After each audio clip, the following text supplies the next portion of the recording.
Muy bien, ya iniciamos la grabación. Entonces vamos a ver un tema de español. Bien, sabemos que el español es una lengua de flexión analítica. ¿Sí? Siendo una lengua, bueno, el español tiene una función. La función es la función del lenguaje. Y el lenguaje nos va a servir para la comunicación.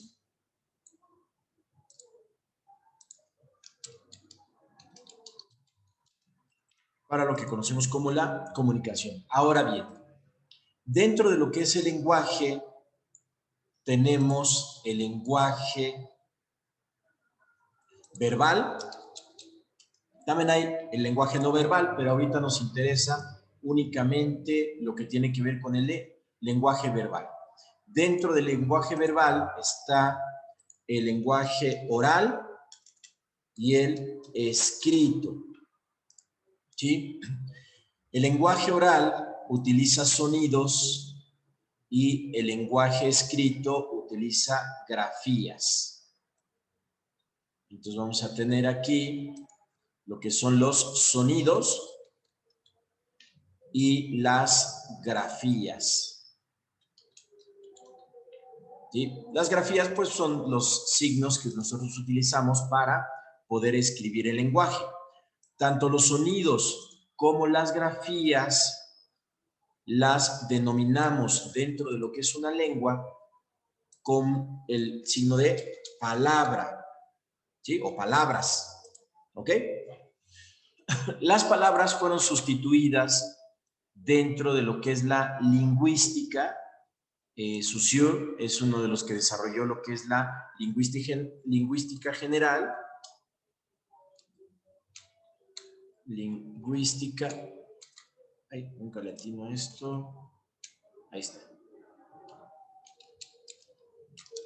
Dentro de lo que es la ciencia de la lingüística, ¿sí? Vamos a tener que la palabra ahora la vamos a conocer como el signo lingüístico. Signo lingüístico. Ese signo lingüístico es muy importante porque nos va a referir básicamente dos cosas.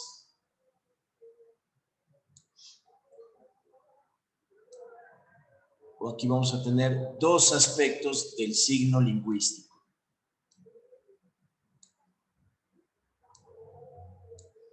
Por una parte es el significante. Significante.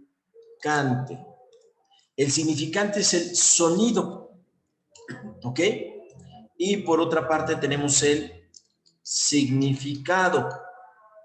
El significado es el concepto o idea, ¿sí? A partir del sonido.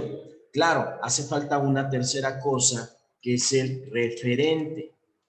Ese referente es la cosa o el objeto, es decir, al que le asignamos un sonido. Bueno, a partir del referente nosotros obtenemos el significante y desde el significante nosotros podemos establecer el significado. Y dentro del significado hacia el referente ya no hay una relación. Es decir, ya tenemos ideas de alguna manera separadas. Ahora, ¿qué es esto? ¿Qué es el significante o qué es el significado? Es lo que conocemos como una imagen mental de una idea o de un concepto. Y entonces elaboramos nosotros conceptos. Por ejemplo, ya no tenemos referentes para la libertad, para el amor, para la justicia, y entonces creamos conceptos, ¿sí? No tenemos un referente para un fantasma, entonces creamos la idea de fantasma o la imagen mental de lo que consideramos un fantasma. ¿Qué es un signo lingüístico? Bueno, es el significado completo que tiene una idea. Entonces aquí hay un significado completo. A partir de ese significado completo, es decir, a partir de esas palabras, ¿sí?, nosotros elaboramos una estructura. Esa estructura es lo que llamamos estructura gramatical, ¿sí?, como una unidad de lenguaje. Y esa unidad de lenguaje, ¿sí? Ay, aquí no le puse unidad. Es la unidad de lenguaje. Esa unidad de lenguaje, pues es la oración, lo que conocemos como una oración. ¿Ok? Bueno, ¿qué es una oración? Pues es la unidad de lenguaje con significado completo. Y entonces aquí tenemos el signo lingüístico, ¿ok? Ese significado completo que tiene nuestra lengua, bueno, cualquier lengua, como un código. Entonces la unidad con significado completo. ¿Sí? Una unidad con significado completo. Eso es una oración. O así vamos a entender lo que es una oración. Ya hablaremos con tiempo de la oración. Ahora, lo que estamos haciendo es precisamente establecer lo que es el proceso de comunicación. Dentro de lo que es el lenguaje verbal escrito, ¿sí?, tenemos el texto. ¿Sí? Y el texto se entiende como todo mensaje escrito. Todo mensaje escrito. Eso es un texto. Cualquier mensaje escrito, a eso le llamamos un texto. ¿Para qué nos sirve la comunicación? Bueno, para emitir precisamente mensajes o transmitir mensajes. Esa es la comunicación. Transmitir mensajes.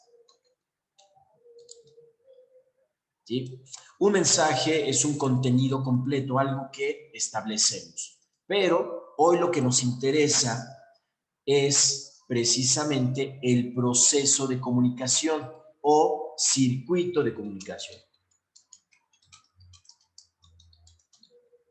¿Cómo se realiza o se lleva a cabo ese circuito de la comunicación? Bueno, vamos a ver sus partes, ¿sí? Empecemos por el emisor. A partir del emisor vamos a enviar un mensaje. Entonces enviamos un mensaje y quien recibe un mensaje es el receptor, ¿sí?, dentro de un contexto. Es decir, hay un referente, ¿sí? Y ese mensaje se tiene que transmitir por medio de un código. Es decir, debe existir un código que nos permita transmitir ese mensaje. Ok, ahora, dentro del mensaje, ¿sí?, tiene que haber un medio para transmitir el mensaje.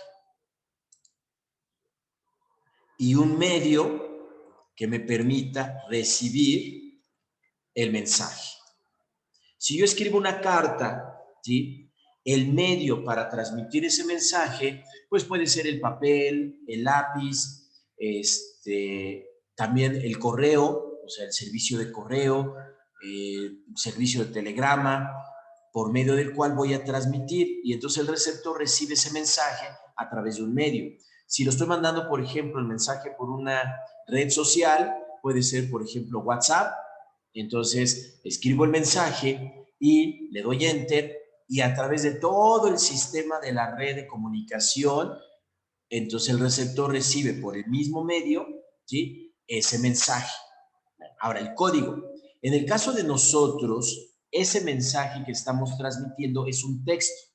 Cuando hablamos de lenguaje escrito, el lenguaje verbal escrito, entonces ese mensaje es un texto o puede ser una oralidad, ¿sí? Puede ser un discurso, una oratoria, una exposición verbal. Entonces estoy mandando un mensaje a través de oralidad. En el caso de que sea por escrito, bueno, tenemos un texto. Y el código utilizado para enviar ese texto, pues es la lengua. ¿sí? En el caso de nosotros es el español, pero puede ser cualquier otra lengua. El código puede ser inglés, francés, alemán, italiano o cualquier lengua incluso inventada. Bueno, este es el circuito de la comunicación. Así se da. En ese sentido, hay un emisor, ¿sí? A través del cual, bueno, hay un emisor a través de un medio, envía un mensaje, a través de ese medio hay un receptor del mensaje, el mensaje está dentro de un referente, ¿sí? Y ese mensaje debe estar escrito o establecido en un código, ¿sí? Bueno, esto es en términos generales lo que es el mensaje. Un requisito dentro de lo que es el lenguaje, ¿sí? Un requisito más bien dentro de lo que es la lengua son las funciones de la lengua. Entonces vamos a relacionar nuestro circuito de la comunicación con lo que conocemos como las funciones de la lengua.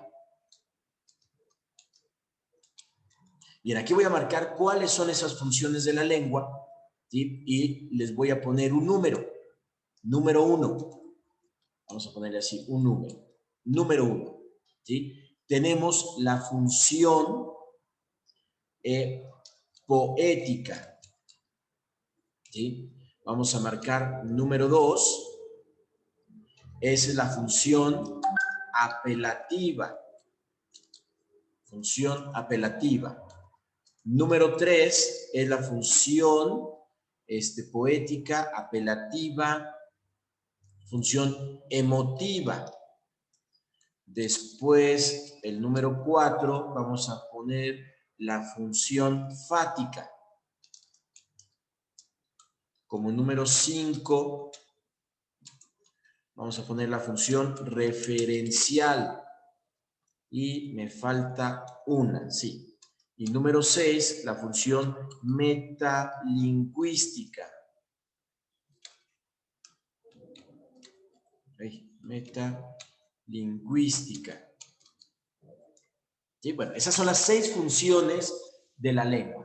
¿Por qué le puse números? Para poder relacionarlas con nuestro circuito, ¿sí? Circuito de la comunicación. Bueno, ¿qué son cada una de ellas? Las voy a ir colocando y les voy explicando. Bueno, vamos a empezar por la función poética. Esa va a estar aquí en el mensaje. Entonces, en el mensaje o el mensaje va a tener una función poética. Bueno, poeta o poesía viene de una palabra griega que es poiesis, así como suena, poiesis. Y poiesis en griego significa creación. Entonces, la función poética o poética es la creación de mensaje. Entonces, esa es la función de la lengua, es crear o establecer un mensaje. Y eso va a estar, ¿sí?, ligado precisamente al mensaje. En el caso de un mensaje escrito, entonces el texto va a tener una función poética. El texto como mensaje, ¿ok? Va a tener esa función poética. Ahora bien, cuando yo emito un mensaje, lo que quiero es que alguien lo reciba. Por lo tanto, cuando tengo un receptor, ese receptor lo va a recibir y aquí vamos a tener una función apelativa. Apelativo significa poner atención o llamar la atención de alguien. A veces apelativo lo relacionan con convencer, es decir, estoy apelando a una persona, estoy tratando de convencerla de algo. Puede ser, ¿sí?, cuando tenemos, por ejemplo, un mensaje publicitario o un mensaje político. Lo que pretenden o la intención que tienen esos mensajes es convencer a otro. Pero no siempre queremos convencer. A veces solo quiero llamar su atención o quiero que me haga caso, o sea, que me pele, por decirlo, ¿no? Entonces, cuando hago una función apelativa, lo que estoy haciendo es llamar la atención del receptor. Luego, quien envía el mensaje, ¿sí?, tiene una función. Esa es una función emotiva. Emotivo viene de moverse, ¿sí?, de movimiento. Entonces, lo que está diciendo es que alguien envía el mensaje, lo transmite, lo manda. Y esa es la función del lenguaje, una función emotiva, es decir, va a transmitir algo, intenciones, pensamientos, ideas, va a comunicar. Acuérdense que comunicamos todo, absolutamente todo. Sentimientos, emociones, información, datos, descripciones, conocimiento, todo lo podemos transmitir, ¿sí? Y esos mensajes es ese contenido que estamos transmitiendo. Bueno, todo esto lo que tenemos que hacer a través de un medio. Y la función del medio es una función fática. ¿Qué significa una función fática? Bueno, probar el medio. Cuando ustedes van a un concierto, antes de que empiece el concierto, empiezan a probar el medio de comunicación, o sea, el audio. Y empiezan probando, se escucha, probando, sonido, a ver, sube volumen, baja volumen, entonces están probando el medio. El probar el medio es una función fática. Cuando nosotros mandamos un mensaje de WhatsApp, por ejemplo, mandamos el mensaje y necesitamos probar el medio. Una manera son las flechitas en visto, que sale una flechita y entonces la flechita me dice, sí se envió el mensaje. Entonces el medio me funcionó. Y luego hay otra flechita de recepción. Entonces, sí le llegó al receptor el mensaje. Y luego cambia de color, en este caso se pone verde. Eso significa que es una función fática. Ya lo leyó, ¿sí? Al menos ya me leyó. Entonces estoy probando el medio. Esa es una función fática, ¿sí? Bueno, cuando estoy emitiendo un mensaje, ese mensaje está dentro de un contexto o se refiere a algo. Eso es la función referencial.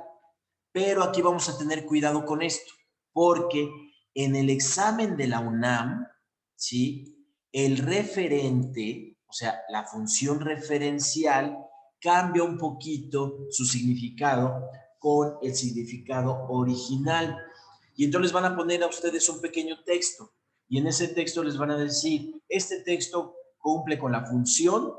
Si la función es referencial para el tipo de examen de la UNAM, o como está diseñado el examen de la UNAM, eso tiene que ver con aspectos técnicos o científicos. Ya haremos algunos ejemplos para poder puntualizar eso, pero cambia un poquito el sentido. Ahora, por último, la función metalingüística se refiere al código, ¿sí? ¿Y qué significa? Bueno, cuando yo hago referencias al código, entonces estoy haciendo una función metalingüística. En el caso de un texto, si yo hago referencia al mismo texto, es decir, estoy hablando sobre el verbo, sobre un artículo, estoy hablando sobre una oración, entonces estoy haciendo una función metalingüística. Me estoy refiriendo al código que se está empleando para poder establecer el mensaje. Fíjense, el código solo está relacionado con el mensaje, en el sentido de que tiene que haber un código. Entonces, cuando yo hago referencias a ese código, entonces estoy haciendo una función metalingüística. Hasta ahí vamos más o menos bien. Ahora, cuando yo transmito un mensaje, estos mensajes pueden ser escritos o pueden ser orales o pueden ser no verbales, gestos, señas, etcétera, etcétera. Pero cuando mi mensaje es un texto, entonces es un mensaje escrito. Y todo mensaje escrito, es decir, todo texto, se puede clasificar de dos maneras: por la intención y por la forma en que se transmite ese mensaje. Por la intención. Bueno, ¿qué es una intención? Una intención son los motivos que me llevan a escribir algo. Es decir, yo tengo una intención para hacer algo. Y la otra es cómo lo escribo. Entonces hay una forma discursiva, ¿sí? Entonces el texto se puede clasificar por su intención o por la forma discursiva del texto. Me voy a tratar de explicar un poquito aquí con la forma discursiva. Bueno, discursivo viene de discurrir o de discutir. Entonces hago un discurso o discuto. Discutir es plantear algo, pero lo planteamos de una forma, por eso se llama forma discursiva. Y esas formas discursivas del texto pueden ser de la siguiente manera. Es decir, cuando yo escribo algo, cuando escribo un mensaje, lo puedo hacer de manera narrativa. Y su nombre lo dice, estoy narrando algo. ¿Sí? Voy a narrar, puedo narrar una historia, puedo narrar un suceso, estoy narrando. Esa es la forma discursiva. Voy a escribir algo de manera narrativa. Puede ser descriptiva. Descriptivo es cuando enunciamos las características de algo. Por ejemplo, puedo describir una persona alta, morena, cabello ondulado, ojos grandes, negros, nariz pomulosa, bueno, con cara pomulosa, etcétera, etcétera. Puedo describir un lugar, ¿sí? Un espacio grande, muy alto, de paredes oscuras. Esto es una descripción. Puede ser expositiva. Expositiva es que doy a conocer algo, expongo. Exponer es sacarlo. Y expositivo es exponer, o sea, colocar enfrente o poner enfrente. ¿Sí? Entonces puedo dar una forma discursiva que sea una forma expositiva. Puede ser informativa. ¿Sí? Doy a conocer un dato, un momento, un suceso, pero estoy informando. No es narrativo, no voy a narrar algo, sino que voy a informar de lo que sucedió. ¿Sí? Entonces, narrativa, descriptiva, expositiva, ¿sí? Puede ser una forma así, argumentativa. ¿Sí? ¿Qué significa argumentativa? Bueno, que voy a poner o exponer de manera que tenga fundamentos, o sea, una defensa, voy a defender un punto de vista o cuestiones así, y entonces voy a poner argumentos. Un argumento, pues es una base lógica para convencer de algo, eso es argumentativo. Bueno, ustedes, en el caso de ustedes, si alguien quiere convencerlos de que es una buena pareja, entonces va a exponer argumentos, va a dar argumentos. Es que mira, te conviene salir conmigo porque soy muy amable, porque soy buena persona, porque trato bien a la gente. Entonces, esos son argumentos. Si alguien quiere venderles algo, pues tendrá que dar argumentos de lo que quiere venderles, porque es el mejor producto, porque es un buen precio, etcétera, etcétera. Entonces, ahí tenemos una forma discursiva, ¿sí?, de un mensaje. Entonces, puede ser de forma narrativa, descriptiva, expositiva, informativa, argumentativa, puede ser social, ¿sí?, sus redes sociales, ¿ok? Entonces, ustedes están utilizando una forma discursiva que puede ser a través de las redes sociales. No, no hay una forma discursiva. No, nada más estas: narrativa, descriptiva, expositiva, informativa y argumentativa. Sí, nada más, ¿ok? Ahora sí, vamos con la intención de un texto. Es decir, ¿cuál es su intención? ¿Para qué se escribe algo? ¿Para qué quiero mandar un mensaje? Bueno, puede ser un texto literario. Un texto literario tiene la intención de entretener, ¿sí?, de distraer. Esa es la intención. Un texto científico tiene la intención de conocimiento, ¿ok? De mandar o emitir conocimiento. Esto es científico. ¿Sí? Un texto periodístico. Su intención es informar de algo que sucedió en el presente. ¿Sí? Tenemos un texto literario, científico, periodístico, texto filosófico. ¿Sí? Es defender, ¿sí?, un texto publicitario. El texto publicitario es convencer. Esa es su intención. Entonces tengo un texto publicitario. Un texto político. Un texto político, su intención es, ¿qué será? Pues también convencer. Solo que en este caso, convencer a muchas masas o exponer ciertas ideas, etcétera, etcétera. Y texto social, aquí sí está el social, ¿sí? Es un poco más difícil establecer cuál es la intención del texto social, pero es quizá simplemente comunicar. Vamos a ponerle así, comunicar algo. ¿Ok? Bueno, esos son los textos, o se clasifican así por la intención que tienen. Aquí es filosófico. ¿Ok? Por la intención que pueden tener. ¿Ok? Entonces, con esto tenemos completado toda la parte de la función que tiene la lengua. Ajá. Acuérdense que la lengua es una herramienta, un instrumento de uso, un instrumento que sirve para la comunicación. Y cuando nosotros vamos a comunicar algo, lo hacemos a través de este circuito y empleamos estas funciones de la lengua. En su examen viene lo que son las funciones de la lengua y las formas discursivas, la manera como decimos algo. Fíjense, puedo escribir un texto que tenga una intención literaria, y lo puedo hacer con la combinación de todas estas formas discursivas. Puedo usar la narración, la descripción, puedo hacer una forma argumentativa dentro de un texto literario, pero su intención será entretener. Ay, ¿por qué puse ahí entretener? No, es entretener. Entretener. ¿Ok? Esa es la intención.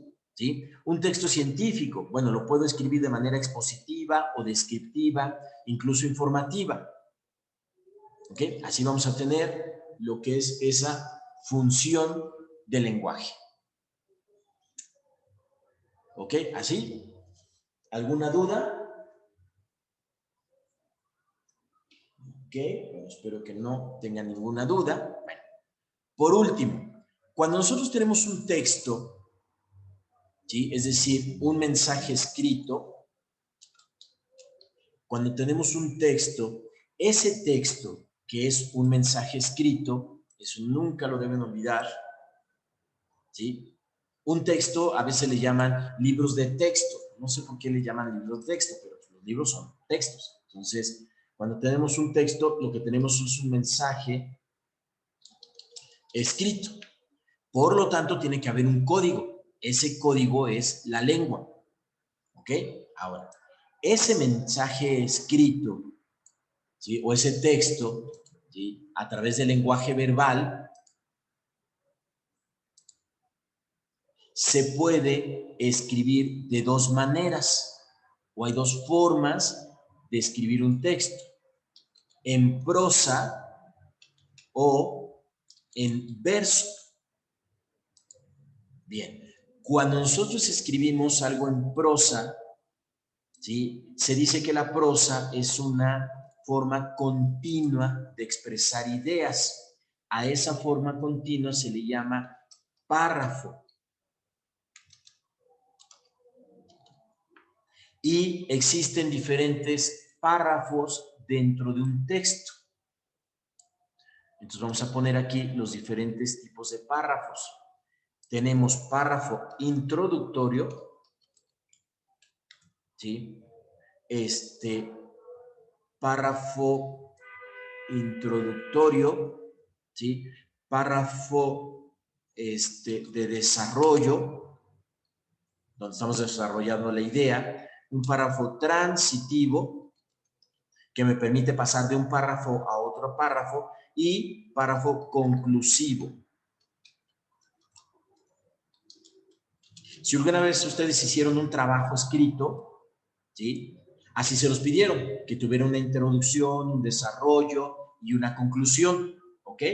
Y dentro de cada uno de esos párrafos, pues tenemos esos transitivos, que nos permite pasar de una idea a otra. Un párrafo es una idea completa, todo el párrafo. ¿A través de qué hacemos el párrafo? Pues son un conjunto de oraciones, ¿ok? Son muchas oraciones que contienen una idea. Cuando hablamos del verbo, ¿sí? El verbo debe tener varios elementos. Básicamente tiene tres. Puede contener solo uno o dos de ellos o los tres. Y un verbo tiene una rima, tiene un ritmo y tiene una métrica. ¿Sí? Los pongo así en ese orden porque podríamos tener un texto puro. Un texto puro, o sea, un verbo puro, es aquel que solamente tiene ritmo y rima. Ajá. Y un texto que solamente tiene ritmo, ¿ok? Pero no tiene rima ni tiene métrica. Entonces vamos a platicar un poquito más y vamos a aprender lo que es la métrica, porque en su examen les ponen un pequeño párrafo, un pequeño verso, ¿sí? Y ustedes tienen que identificar en ese verso cuál es su métrica, ¿sí? Entonces, acuérdense que el verso es para que podamos armar lo que llamamos un poema. Y un poema, bueno, está compuesto por versos, por estrofas y después por el número de estrofas, que puede ser un poema. Pero eso ya es una estructura más elaborada, ¿ok? Pero cuando tenemos un texto, lo podemos hacer en prosa o lo podemos hacer en verso. Generalmente escribimos en prosa. ¿Un poema se puede escribir en prosa? Sí, por supuesto que sí. Bien. Cuando hablamos de la literatura, entonces hablamos de géneros. Y acuérdense que los géneros pueden ser género lírico, género lírico, se me fue, género dramático y género, el otro se me fue,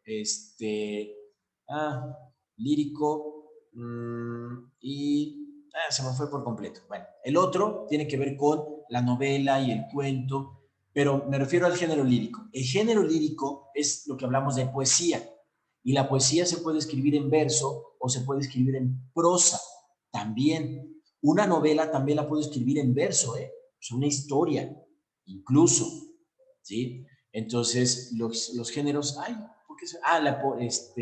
Epopeya, ¿sí? Entonces, género, epopeya, lírico y dramático. Se pueden escribir en prosa, se pueden escribir en verso. Va a depender muchísimo del que lo está haciendo y las intenciones que tenga, ¿ok? Bueno, es un poquito difícil escribir un texto científico en verso, pero se puede.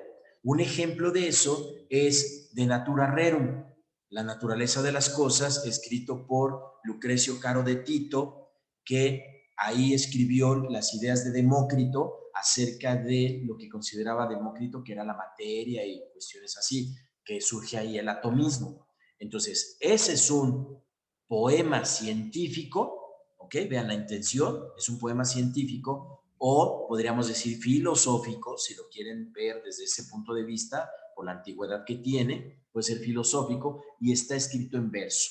Bueno, otro texto literario, Homero, la Ilíada y la Odisea, son textos literarios escritos en verso.